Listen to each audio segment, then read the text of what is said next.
Week 10 is here. NFC North battle for the first time in weeks. The 3-6 Chicago Bears versus the 2-6 Detroit Lions. Soldier Field, noon Central Time. Sunday, November 13th, 2022. Hello, everyone, and welcome back to this episode of Just Another Year Chicago. My name is Nick Rohde. I am solo today, but here to bring you Bears versus Lions pre-game preview. Super excited about this one, an NFC North battle, especially with the Bears offense actually doing things against arguably the worst defense in the NFL. This could be a very fun game to watch. The Bears' red-hot offense looks to keep things up against Detroit's not red-hot defense. In fact, ice cold, worst in the league, gives up the most yards out of anybody, a team that the Bears can absolutely torch now that we have an offense. Justin Fields and Luke Getsy look to expand the playbook. What the defense needs to do in order to stop also the red-hot Detroit Lions offense. Never thought I would say that, but it is in fact a thing this season. The injury report before the game, some shocking news, some kind of worrisome news. 3 keys to the game in my score prediction. Let's kick things off with the offense. The Chicago Bears offense has been heating up over the last 3 games. They have averaged more than 360 total yards of offense over the last 3 games.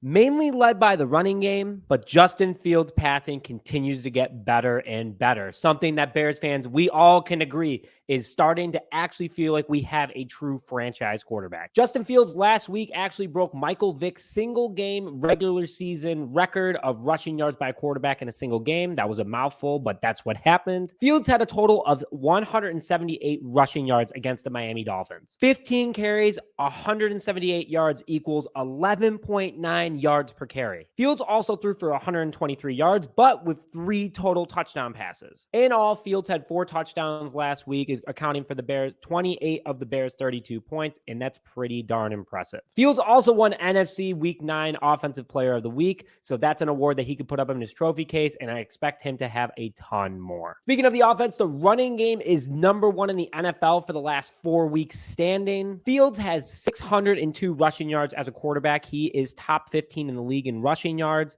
with 6.6 yards per carry in 4 total rushing touchdowns. Khalil Herbert, second string running back for the Chicago Bears, has 586 rushing yards with a total of 4 touchdowns and 6 yards per carry. And starter David Montgomery has 397 rushing yards, 3.7 yards per carry and 2 touchdowns. Overall, this group is hot right now, and that's what's going to help this team go over the worst rush defense in the one of the worst rush defenses in the Detroit Lions. The receivers are also heating up for the offense. Justin Fields is actually working with some weapons and young weapons too that are going to help the future. Darnell Mooney got his first touchdown reception last week against the Miami Dolphins. Cole Kmet has 3 touchdowns in the last 2 games, 2 coming against the Miami Dolphins. Chase Claypool now has had more than 2 days to study the playbook, and now he's going to be more prepared and more involved in the offense as one of the number 1 wide receivers. He did average 6 yards per play on the 3 plays that he was involved in, and he also did not get that pass interference call, which I think everyone can agree was definitely pass interference.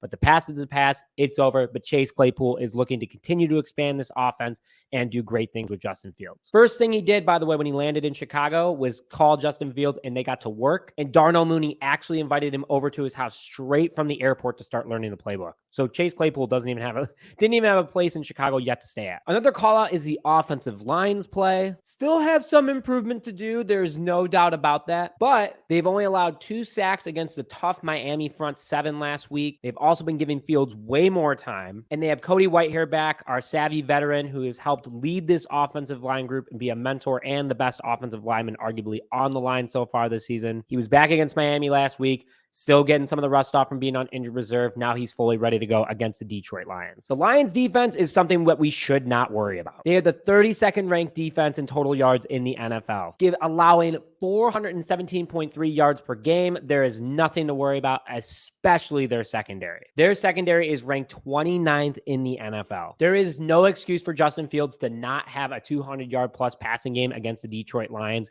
and he's going to rip it up as well. So if you are able to get him in your fantasy league, league, I would definitely start him at QB1 because this is the defense that Justin Fields can go to the next level. Considering he went against a mid-tier defense last week against Miami and ripped it up, he's going against someone much, much easier. And it's an NFC North division game, so there's going to be a little bit more hype behind it. But again, the 29th ranked passing defense, not good. Expect more than 200 yards for Justin Fields. Make sure that you bet the over if that's the case. Rushing is 31st for the Detroit Lions defense. Again, even worse than their passing. The number one rushing offense going against the 31st ranked rushing defense is a great combination and a lot of fun.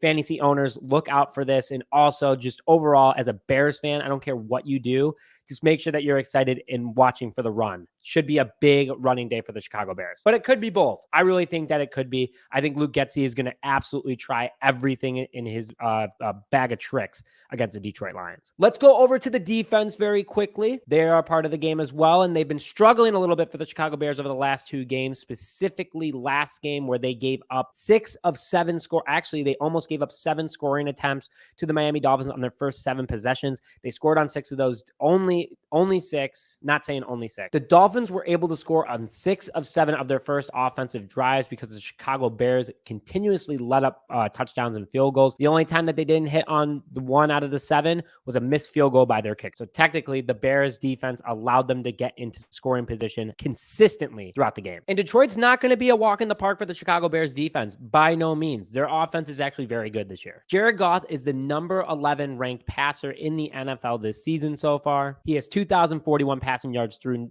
8 games so far. Detroit had a bye, so they have played 1 less game than the Chicago Bears, but he also has 14 touchdowns and 7 interceptions. He isn't bad. By no means is Jared Goff a bad quarterback. He led the Rams to the Super Bowl 1 time. But with how the secondary has been playing lately, I would be a little worried about the Chicago Bears secondary, especially with the injury report that we're about to give to you guys. Let's go into Detroit's rushing offense, what the Bears defense has to deal with. Not that good either, but they do have Jamal Williams, the number 16 rusher in the NFL at the moment. Williams has 545 total rushing yards for Detroit, but less than Justin Fields. Take that, Detroit. Can be a threat to the Chicago Bears. Front 7 needs to be ready. Bears defensive ranks through 9 games. Total defense is ranked 16th, 4 down after last week. Bears have the 18th ranked overall defense from a passing, a total yards perspective. They have the 10th ranked passing defense. They are down from 5, so they went from number 5 to 10 in 1 week, especially after Miami's game last week. And rushing, the Bears are currently ranked 30th, only 1 spot ahead of the Detroit Lions. The Lions offense, though, they are very good. Something to keep an eye out for. They're the 7th ranked overall offense in yards. They average 377.3 yards per game. Passing, they are ranked 8th. They average 243.1 yards per game. And rushing, they are ranked 9th. 88.1 yards per game from a rushing perspective. Not a lot from Jared Goff, just putting that out there. So their running backs are the big threats for running on this defense. Let's break it down with the injury report real quick for you guys. Bears defensive backs Josh Blackwell will be playing this week after sustaining a knee injury. Dane Cruikshank has been full after an illness injury.